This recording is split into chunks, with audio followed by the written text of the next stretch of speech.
Welcome back, fellow football fanatics. This is College Football with Sam, and today we will be talking with special guest Joe DeLeone from the Ruffino and Joe Show about Notre Dame versus Indiana and why the Fighting Irish were so dominant over the Hoosiers, what we can learn from that matchup, talk a little bit about Marcus Freeman and how he has done an incredible job at Notre Dame, and also preview Georgia versus Notre Dame and the Sugar Bowl and talk about some of the more intriguing matchups there, what Notre Dame needs to do to win the game, how they match up with Georgia, and how that game is different from their first round college football playoff game in South Bend against the Indiana Hoosiers. Before we get to this interview, I want to remind you all to do a few things. That is, subscribe to my channel and hit the notification bell, and also go on YouTube and search up the Ruffino and Joe Show. It is spelled exactly as it sounds, and go and subscribe to their channel and hit the notification bell. That is Blake Ruffino and Joe DeLeone's show, the latter of whom we are having, of course, on College Football with Sam in this video. And we will probably have him on again to talk about Notre Dame, whether they win or lose to Georgia this coming Wednesday, New Year's Day. So do those things, subscribe and hit the notification bell to both College Football with Sam and the Ruffino and Joe Show. Also share those channels around, comment your thoughts on this interview, any questions you may have, and your prediction for the Sugar Bowl, also your reaction to the Notre Dame versus Indiana game. If you want to support the channel and the work that I do here in any way, I encourage you to, via the links in the description or the pinned comment, purchase merchandise on my merchandise store or sign up as a paid member for the Patreon page. You can also super chat via the comment section, and also, most importantly, join our Discord server via the link in the description or down below in the pinned comment, where we talk college football 24/7, and you can give me suggestions on the Discord server. It's a great way for you all to give me any suggestions about the channel you have, any guests that you want to see on the channel that we haven't had on before, or guests that we've had on prior but you want to see again. Great way to interact with me and interact with fellow college football fans who are passionate about the sport. So do all those things. And now let's talk with Joe DeLeone about Notre Dame versus Georgia, reacting to Notre Dame versus Indiana, Marcus Freeman, and so much more. Let's have a blast. So Notre Dame crushed Indiana. The final score of the game was 27-17, but it was 17-3 at the half. At one point, the score was 27-3. The final score is a really, really deceiving way of viewing this game, where I know that a reporter after the game asked Al Golden, were you concerned with how quickly Indiana was moving down the field at the end? And I thought to myself after hearing that someone asked that, like, how ridiculous of a question. That's just how dominant Notre Dame was. So what position groups impressed you the most? What is an area of concern? What were you most impressed when it comes with Indiana? Like, which area did they win, if anything, or came close to competing? And how does this all tie in with Georgia and future matchups that Notre Dame may face in the playoffs if they do beat the Bulldogs? Yeah, I think that, first of all, Notre Dame won across the board. They were able to show up and dominate. It felt like every single position group, except maybe for the contributions that they got at receiver outside of Jordan Faison. They didn't have a receiver go over 20 yards, if I recall off the top of my head. Faison was the main guy that Riley Leonard was going to. But the position group that shined absolutely the most was Notre Dame's secondary, and that's what's carried them this far. Despite seeing injuries throughout the year, they've had a lot of young guys step up and play at an elite level. And it all started with that huge interception that Xavier Watts produced after Indiana picked off Riley Leonard on Notre Dame's first offensive drive. And that second drive for Indiana could have been a start to a dogfight between both squads. But instead, Xavier Watts sees a ball where he can make a play on it and take advantage of it. Notre Dame's success this year has been driven by that, by the fact that whenever a opposing quarterback is in a little bit of an iffy situation, that not only are they causing an incompletion or a pass breakup, they're taking the ball away. They do it better than anybody in the country.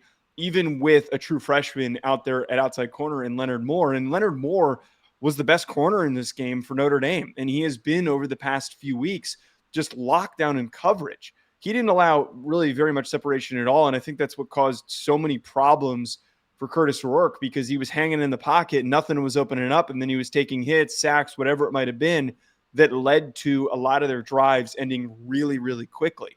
Notre Dame's success against Georgia is going to come from this. It's going to come from the fact that they're going up against a Georgia receiving room that drops a ton of passes. It's been the biggest gripe. I think anyone who's been tracking college football knows that doesn't require any deep analytics to pull. If you've been watching the games, you've seen all of the head scratching and frustrating drops that receiving core has allowed, even in wide open spots. Notre Dame's not going to allow as much easy separation. They're going to have like really, really good concentration with a backup quarterback throwing them the ball. But if I were to identify an area of weakness, or maybe not an area of weakness, but an area of concern, I was coming into this Georgia game thinking Notre Dame's defensive line's going to dominate. Their run defense is one of the best in the country.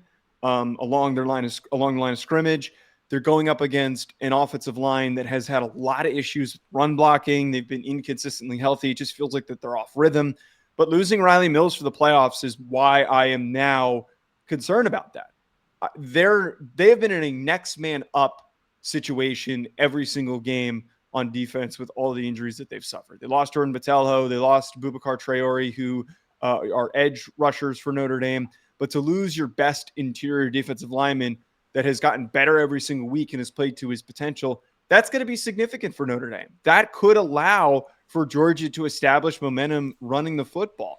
Just have to hope that Gabriel Rubio, who's stepping up for him most likely, is going to be able to fill his shoes. Yeah, I thought when I saw him go down, I thought, wow, that does not look like a good injury. And the thing with Georgia is their O-line has had issues throughout the season, and this has been well documented, whether it's due to injuries or the fact that they can't run the football. But they've had several weeks to prepare now and to get healthy. And their offensive line in recent weeks, I thought, has done a better job than earlier in the year, where they, against Tennessee, they were able to hold up against them. Against Georgia Tech, I mean, Georgia Tech is not anything special, but they're much better coordinated and have better players on defense than they did last year. And in the second half, they just tore right through them. But more so the Texas game, whereas the game progressed, Georgia started to lean on Texas a bit and have some success in the ground. I think part of that was Gunnar Stockton and the fact that Texas, of course, didn't think he was going to be playing, and he has a different running element than Beck does that really threw them off. But yeah, I agree with everything you said there from watching the games. I mean, Rourke was a bit off kilter, and the more I think about it, I think part of it is because his receivers were so well covered that he was trying to probably throw it in areas where only his men could get it, and they couldn't, because they don't have a Jeremiyah Smith. They don't have a Tez Johnson at wide receiver, or like a Marvin Harrison Jr. or any great wide receiver from the past several years. They have a lot of good, great players, but they're lacking in that elite upside offensively. And I think that, combined with Mike Denbrock and Al Golden calling a really good game, I thought Notre Dame from the jump looked more prepared and looked more comfortable. Well, oh yeah, sorry, I didn't mean to cut you off. Finish. No, you're good. I was going to say that one of the things that you and I were talking a little bit about before we started taping was that even if Notre Dame didn't call their best game, a matchup like this is where the athletes and the recruits prevail. It's really, I think for the average college football fan, they want to see the upsets. They want to see these exciting outcomes. But when you're embedded enough and you've been following the sport long enough, and also something for me, like I've played against a Virginia Tech team that had 2 NFL guys. I've played against G5 teams and, of course, FCS teams. Knowing the talent gap and separation it's hard to really explain unless you've been really exposed to it and you've been around it.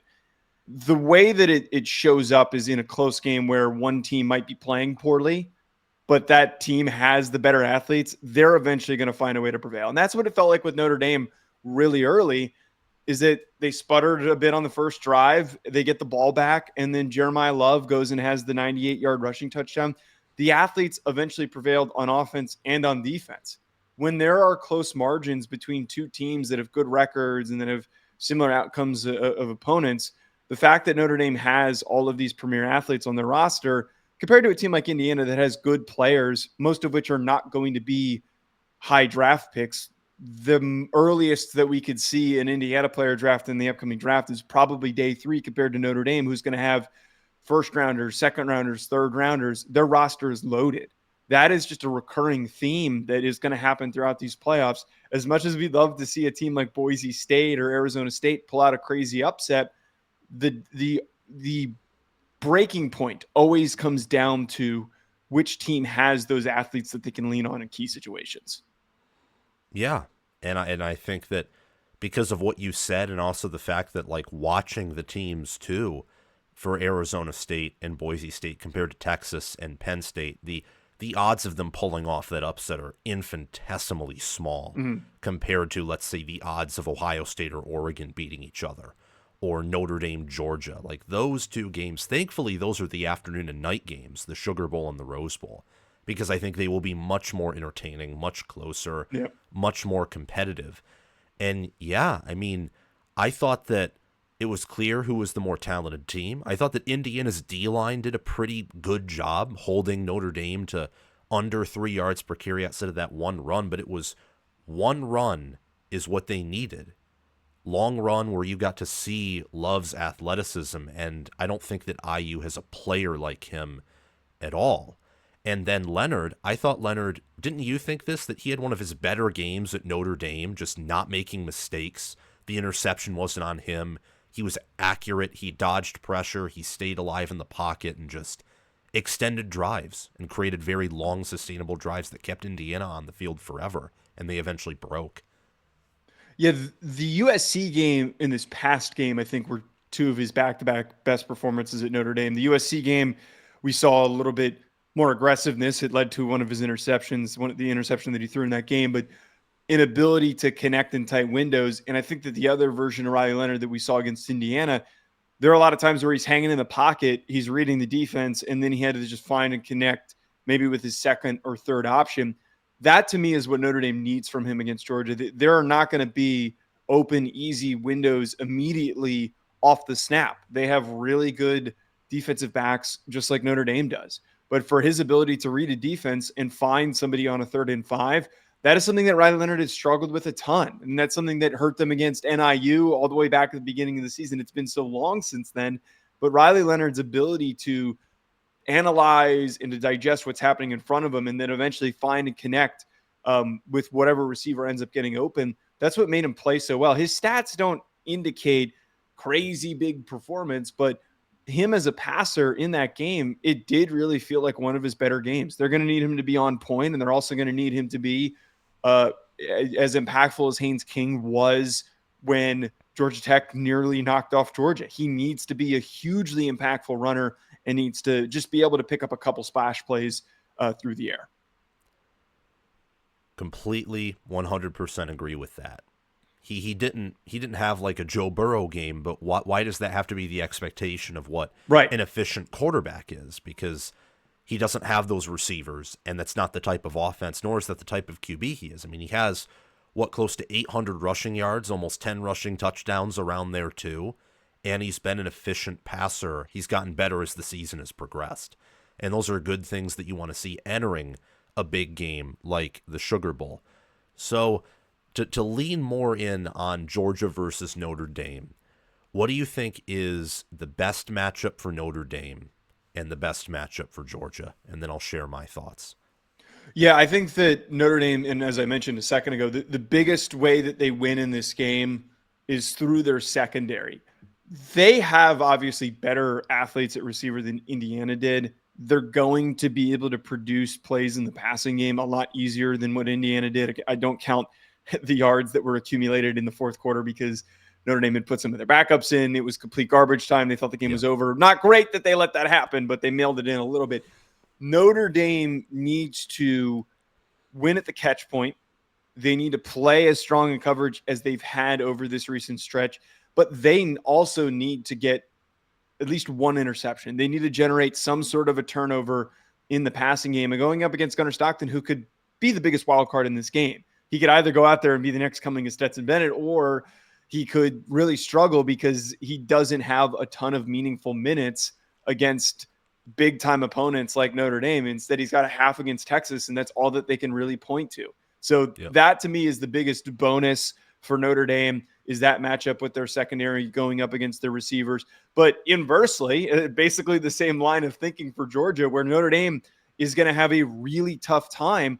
Their receivers continue to not produce in a lot of these big matchups when they face teams with any bit of a pulse in their secondary. I think that Bo Collins and Chris Mitchell and Jordan Faison are going to have a lot of trouble getting open. Notre Dame needs to be smart about scheming those opportunities, and Riley Leonard can't fall for the bait. Georgia's corners are good, but Malachi Starks is elite. If he hangs a ball out there in a very sketchy situation, it is going to lead to turnovers. Notre Dame can't have drives that end with turnovers. I would much rather see Notre Dame in this game go 3 and out and punt than them giving Georgia a short field. They can't gift a quarterback who has not played very much with an inconsistent running game. They can't gift them short fields. That, to me, I think is going to be the biggest thing to pay attention to on Notre Dame's end, going up against what the biggest negative matchup for them for Georgia. Agreed on all points. I think that Texas was able to figure out Gunnar Stockton as the game went on. I thought that was very clear. Like, third quarter, did very well. As the game went on, you saw some of his mistakes, like throwing the interception to Texas. They were doing a better job of limiting him.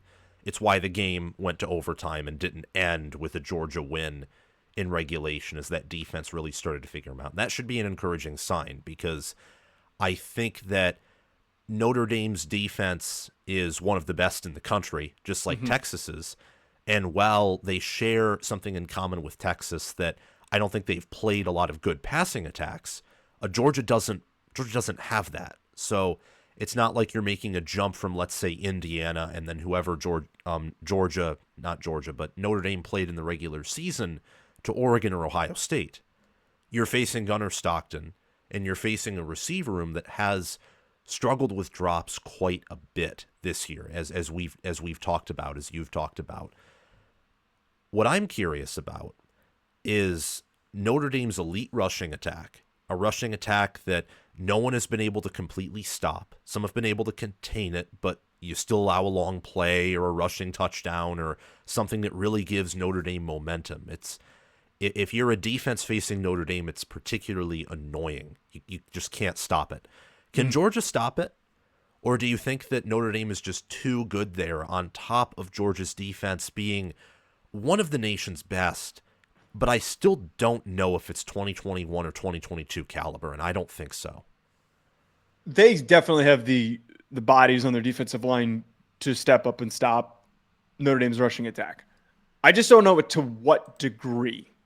Because if we look at what they were able to do against Texas, it's not a good example of what to expect against this Notre Dame team. Because anyone who's been tracking Texas and following the top teams this year knows that Texas has had a lot of inconsistencies running the football. They've had a lot of problems establishing the run. So when they completely took Trey Wisner and Jaden Blue out of the game, it was almost a little bit expected. Now, what does worry me as a Notre Dame fan in stepping into this battle, it's pretty obvious that that's what they're going to come into this game thinking. Their process was, Quinn Ewers, you are going to have to throw the ball 40-plus times this game to beat us. He threw for 350 yards. If you just look at the box score, you think to yourself, wow, he must have had a great game. But if we peel back the curtain, you understand the next level chess thinking that was going into that process from Glenn Schumann. It was, if he throws enough passes, he's bound to have a turnover that's going to kill them. He's bound to have a turnover that is going to give us the momentum to finish off the game in an area where we need to just punch the ball in. That was what they did. Riley Leonard is not as dynamic of a passer, and he does not have anywhere near the same level of talent as Texas's receiver room. They took away Isaiah Bond, and then they still had Matthew Golden to turn to. There's other options, Ryan Wingo, that they can turn to that are these elite athletes amongst that group. Notre Dame hasn't had one of those guys. And Faison's performance against Indiana was probably the best receiver performance that we've had in the second half of the season. That's crazy. So that, right, which is, and he only had 89 yards. Like he didn't do anything crazy. And if it wasn't for that long 44-yard reception that he had in the end of the game, it's like, how big of a performance was he really on pace to have? So that is where like Notre Dame comes into play here. They need to establish the run. They don't need to average 5 yards a clip. They don't. They didn't do that against Indiana. Where they have lived is that they've been able to get a Jadarian Price 30-yard gain or a Jeremiyah Love 25-yard gain. They just need a splash play here or there in order to get them in a position to score and move them down the field, especially if they're able to play with a short field after, getting a turnover off of Gunnar Stockton. So the run game, to your point, is going to be the craziest thing to track in all this, because if Notre Dame can't run the ball, the game's over. I'm sorry to say that, Notre Dame fans. The game is going to be over. But if they find ways to convert and they're able to run the football and they can punch it in the red zone, that is how they're going to be able to close this thing out. Yeah, and if they can run for 5 yards per clip, and it's not just because of one 98-yard run, but just several 20s, the game's over for Georgia. If they can get several splash plays, that's game over. And what I think is so cool here is, we talk about, as college football fans and analysts and people who just enjoy the sport, about how dominant Georgia is in the trenches and how they're up there every year. And that's a huge priority for Kirby Smart, is building the offensive line, building the defensive line, and how good of a coach he's been. But there's also, in this matchup, a team in Notre Dame who I think is some of the best trench play in the country, who I think has utilized it better in the sense that they can run the ball. Georgia has really struggled at doing so. And to your point briefly about how Georgia's whole game plan is stop the run and we'll see if you can pass on us, that's how Ole Miss beat them. That's how Ole Miss owned them. Is Ole Miss just connected very well through the air and was also able to keep them a little bit honest on the ground. Alabama was able to run all over them at first, and then they had Ryan Williams and Jaylen Milroe on a good day, and that's how they beat them. But Notre Dame does have something special, kind of like I think Georgia Tech, in the way that they have an elite O-line, they have a running back room, and overall a rushing offense that is among the nation's best when everything is functioning together. And I think that with Georgia, they're facing an elite safety room. The D-line for Notre Dame, I think, has had concerns with all the injuries, but it's a really fascinating matchup here in my mind. And I think that Freeman as well has been a really good coach in 12 out of 13 of his games outside of the one in week 2. And that's actually something I wanted to talk about here. Is Notre Dame just earned their first big postseason victory in like ages. So that's a huge breakthrough. And do you think that has any implications for the future? Do you think it's just, it means something, but it's also Indiana? They were much more limited talent-wise than Notre Dame. Do you think that there's still something to prove here? Or do you think that it's clear that Freeman is like on track to being just an upward momentum higher from here on out? I've always thought that Marcus Freeman, when he was hired right away, and then with some of the early struggles where, they lost to Marshall and Stanford in that first season, even when there's been these lows for Marcus Freeman, I have always said that he is going to go on to be a great head coach, whether it does end up being in the NFL or it does end up being at another program, or if he does end up sticking at Notre Dame. The problem that has hurt him is that he has struggled with in-game coaching and, more importantly, game-by-game preparation. And I'm not talking about like his game plan. I'm talking about how is he pushing and preparing guys in practice coming into games, whether it is NIU or they're playing against Texas A&M. Being at practice as an athlete for 4 years at the Division I level, I can tell you when we were goofing off, and I can tell you when we were locked in, and it would show up on the field. You would see it on the field. I could see, and I'm not saying that they were goofing off, but there is a visible, noticeable trait for them of like, hey, you can tell that they're not taking him that seriously. And that's what led to some of those losses. He was always going to become a great coach because he knows how to connect with young men. Notice how Notre Dame didn't have anybody go in the portal, and I don't know if that changes after their playoff run is done. but they haven't lost anybody. And he's an incredible recruiter for how hard it is sometimes to make those academic exceptions. I'm not moving the goalpost here for Marcus Freeman. It is a tremendous accomplishment to win that first game against Indiana, but I do think that there's still a little bit left to prove. There's not a, massive accomplishment that he still needs to hit to prove himself.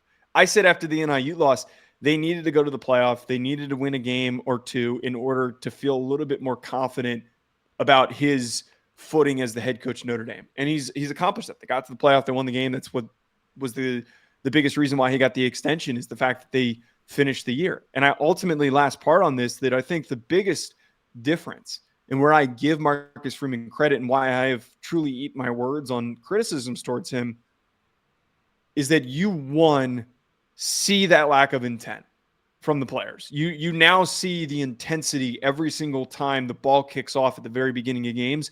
There is a very clear intensity that just wasn't there consistently. There were so many times that you could watch, as we were just talking about, that they did not feel fully locked in, and that has not been a problem for this entire stretch of the season. And you even see before, we would pan over to Marcus Freeman on the sidelines, and he would sometimes just look wide-eyed and flustered, which is like not a great thing that you want to see from your head coach. And it's not flustered to the degree where he looks very nervous and he doesn't think anything's going to work out. It just didn't look like the demeanor of somebody who's confident. And now we see him on the sideline. He's fired up. He's a former linebacker. We should be getting more of this from Marcus Freeman, where I would rather him overreact to everything and freak out than for him to stand there super stoic and emotionless. And that change in his demeanor and how he has coached and approached things has been the biggest push forward for all this. If they don't go on to lose anybody in the portal, Sam, I really think that this Notre Dame team next year is going to be really, really good. Better than the one that we saw this year with a tougher schedule. All of the young contributions from freshmen and redshirt freshmen is going to pay dividends. Yeah, I think right now that Marcus Freeman is doing things that I don't think Brian Kelly ever did at Notre Dame, or maybe was even capable at doing. We're obviously seeing down at LSU, not to get too off topic, but I do think that this year, and maybe I'm wrong because they're doing well in the portal, but I think Brian Kelly at LSU's not. I don't think it's going to work long term after seeing this season. He got all. I won't get caught up for sharing a take on that, because then Blake's going to lose his mind at me. Understandable. But before we close out here, we've talked about the rushing attack. We've talked about the fact that Notre Dame is probably the more balanced team than Georgia. But Georgia also has that higher caliber of athlete. They've had the extra time to rest, to prepare. What's your prediction for this game? Who are you siding with? Who do you think advances to the Orange Bowl to play the winner of the Fiesta Bowl? Even without Riley Mills and losing him, I still have to stick with my team and finding that way and that path for them to win. I think it's going to be super low scoring. I think it's going to be like a 17-13 win for Notre Dame. And if Georgia does go on to win this game, I think that Notre Dame is completely taken out of the equation offensively, and it would end up being like a 20-6 type of a victory for Georgia. Yeah, I think that it's going to be super low scoring too. My point total on my score prediction for this game is 30 total points, which is just great number. Classic Big Ten West football. It's going to look like Iowa Northwestern. Let's remove the teams for a second. It's basically Iowa versus Northwestern. Exactly. Except you have a bunch of 5-star athletes and future NFL players, and it's so difficult for me because I look at the data and I look at the analytics, and there's a reason Notre Dame opened up this game as the favorite, because in power ratings they are ranked higher and they are the more balanced team. And I don't really have much of a read on this game. The only reason I'm picking Georgia here is really just Kirby Smart. That's kind of it. Like Kirby Smart. It's a good reason. 2.5. I forget if it's 2.5 or 3.5 weeks to prepare. That's kind of my thought process behind this. Is he's had a full time to prepare, like teams in the 4-team playoff did for their semifinals. And I also think that Georgia's D-line is better. And I think that is a huge part of the fact that, while I don't think they'll totally shut down Notre Dame's rushing attack, that's why my score is 16-14. I think that Notre Dame will get 2 touchdowns. of some kind. They're a team that's much better at scoring touchdowns than Georgia is. But Georgia in the second half, as long as they're able to hang around, finds ways to come alive. I think that Smart is a genius game manager. Freeman, I think, has gotten better at that. But that trick play against Indiana, when I saw that happen live, I thought to myself, like that's kind of the reason I picked Indiana to win, which was not an intelligent pick, but you can't have that stuff happen. And juxtapositioning that to, let's say, Kirby Smart's fake punt for Georgia against Texas, which really extended the momentum, I think will create a difference here. But if Notre Dame wins, I won't be shocked at all. If anything, they should. They should win. Georgia's a lot more limited roster-wise. I think that with the injuries right now that Georgia has, the drops, the inconsistencies, you may rather have Notre Dame's roster to this point than Georgia's right now, just with the limitations that they have. Like if they had Carson Beck, I think maybe it's a different story. But, I mean, playing a backup quarterback in a playoff when you hadn't played him all season long, that is a huge challenge that I would not want to overcome. Well, for the sake of Notre Dame fans, I think we're excited that you're picking against Notre Dame again. Just leave it at that. Awesome. Well, I think that concludes the show for today, everyone. Thank you so much for coming on, for watching this through. Make sure to like, subscribe, hit the notification bell, comment your thoughts down below. Also, check out the Ruffino and Joe show on YouTube and look up Joe DeLeone on Twitter and follow him there, where he produces great takes and the Ruffino and Joe show produces great content. I think their show is going to continue its upward rise in momentum. Great content over there. And also, hit the notification bell for this channel in particular, because I'm going to be doing a deep dive for this game where I'm going to be, watching film and doing some extra research before I release that. And maybe I'll change my pick. You never know. So stay tuned for all of that. Have a great day, everyone, and we will see you all very soon. Go Bulldogs and go Fighting Irish.